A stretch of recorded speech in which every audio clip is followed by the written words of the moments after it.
Baratie is one of the most memorable arcs in One Piece as it introduces many characters we'll be stuck with throughout the series, but with those characters, they gave us very unforgettable moments. But out of these characters, only one of them will constantly stick with us throughout the story, and they will show us how beautiful their character is. And I think we all know who that is. That is Blackleg Sanji. Before I get into this video though, it'd be greatly appreciated if you guys would like and subscribe, as I'm trying to reach 1k and I feel like it's a win-win for both of us.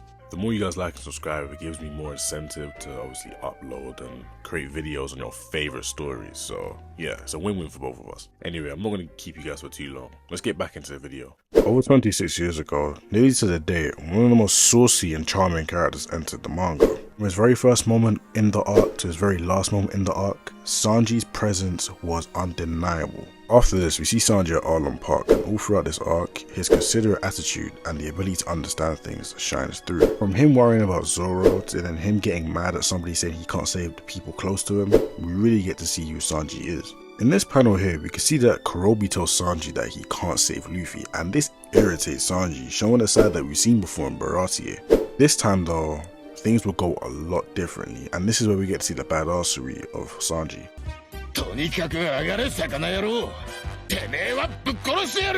Nail this bastard! Oh! Get him! Come on! He's gone! Get him! Get him! Get off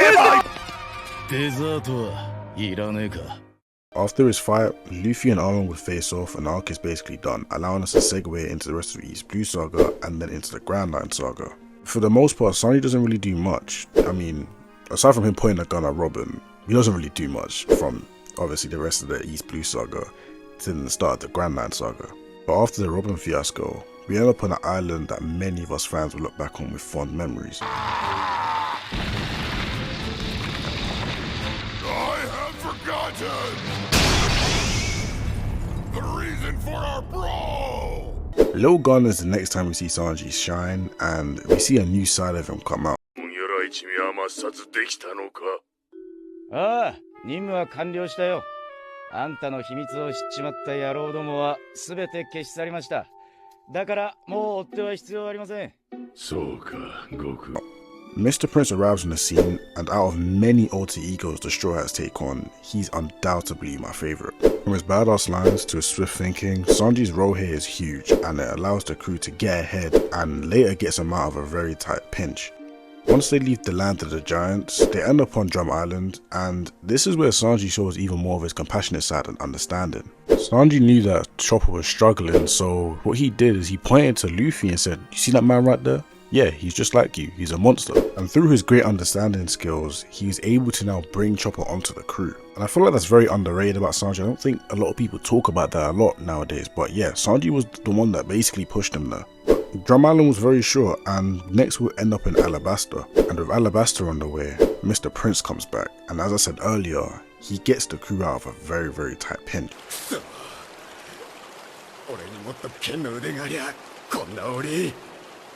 食事中は極力音を立てませんように。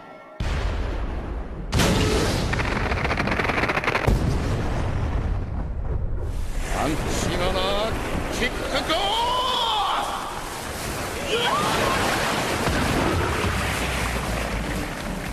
ー！ Tricking Crocodile and breaking the crew out of the Sea Stone cage, Sanji shows us how strategic and tactical he can be. The fact that he outsmarted Crocodile, someone who is praised for his intelligence, only speaks to Sanji's intelligence as well. With him showing his intelligence, he got the crew out of a tough spot. And for the rest of Alabasta, he helps the crew and beats Bon Clay, allowing us to move on to the next arc, Jaya and Skypiea. With Jaya and Skypiea, Sanji has moments. For instance, the scene where he discovers the picture underwater. With what we know later, I feel like him seeing it speaks levels to how he views mother figures, and how I'm able to tell she's a mother. Well, I mean, come on. Every mother in One Piece looks the exact same. And on Skypiea, I think everybody remembers the scene. It's just straight badassery.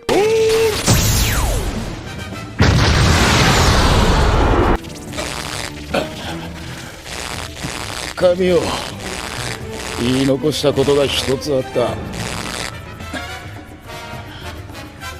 いや、その前に悪いな。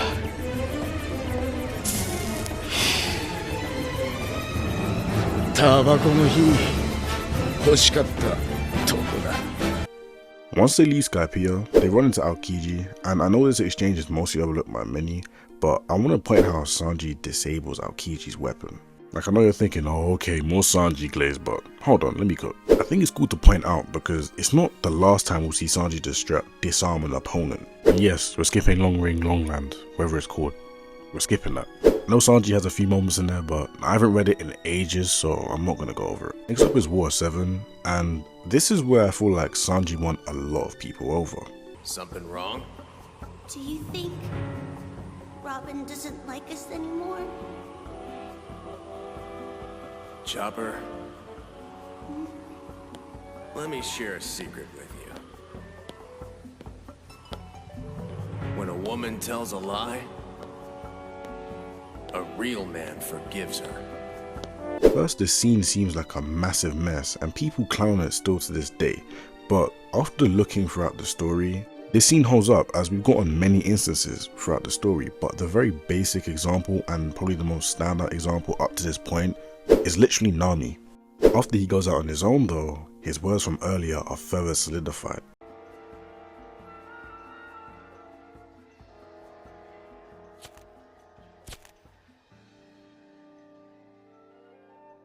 Bingo.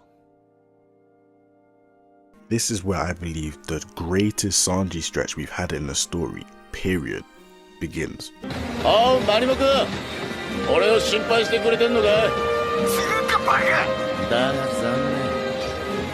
そんなロビンちゃんの気持ちを聞かされちゃう。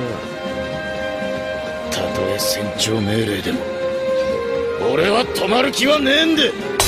Once he had his talk with Luffy, it was raps for everybody on that train. I mean, aside from the main CP9 guys, but you know what I'm saying. Although Sanji doesn't get the job done, he still got really far and overall he did really well. And after this, we all know what happens. If I'm allowed to say my wish, just this once, then I want to live! Yeah, Sanji gets beat up, but for good reasons. He doesn't attack Caulifla because of his morals, and that only adds to his charm and character. It doesn't matter what you do to him, he's not budging on his morals, and that's something that everybody can respect, even if you don't like Sanji. After this though, we get one of the best schoolings, and I mean best schoolings in the entire manga. Kosu, play the clip.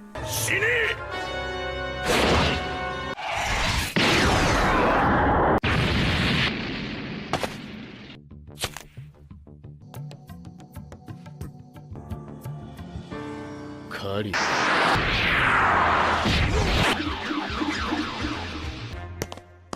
Diable Jump.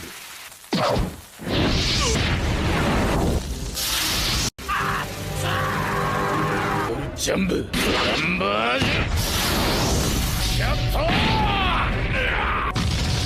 See, now what's even crazier is the fact that even before using the Diable Jambe, Sanji was still schooling Jabra, and Jabra was catching that long black leg. Hey, pause, man. No, that fight was impeccable. Muy bien. Muy bien. I don't even know what that means, but I know it means something good. Quick little intermission here. During writing the script and even me recording the video, I forgot about this moment, but Sanji also opens up the gates of justice, only further showcasing his intelligence. Yeah, that's what I needed to say. Back to the regular program. Now, lastly on the totem pole is Thriller Bark. Sanji's charm here, it's perfect. From showing us that his morals are tied to his very soul and not just his brain or just body, we get to see a different, I won't really say different, but I'll say even more extreme version of Sanji here. And then when he gets his body back, that's when he shoots off to go save his princess.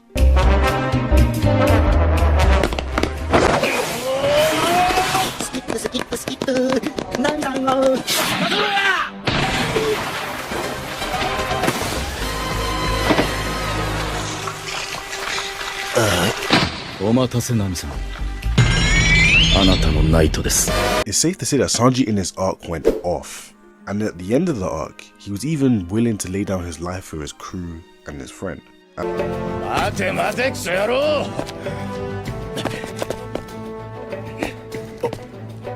おめえが死んでどうすんだよ。てめえの野望はどうしたバカ。ほらでけえの。おい。こんなマリモ剣士より俺の命。 And honestly, that is what I love about Sanji. It doesn't matter if he's on death's door or he needs to go into enemy territory, Sanji will do whatever it takes to protect his friends. Now, as we know with context that we have post-time skip, this scene seems a little bit different, but even still, it holds up. And he even does it post-time skip at times. Even after realizing his faults, Sanji will still risk everything for his friends, and that is how much of a selfless person he is. In my eyes, that just adds to his charm. Anyway, that'll be the end of the video, as this is just an overview of Sanji's charm as a character. In the pre-time skip, that is. I won't be doing videos for all of the Straw Hats, up until Sabaody, because I'm saving a massive video for that. But yeah, if you love this video, don't forget to smash the like button, comment below, share it with your friends, and obviously, press subscribe. Love you guys for all the support, and yeah, I'll see you guys next time.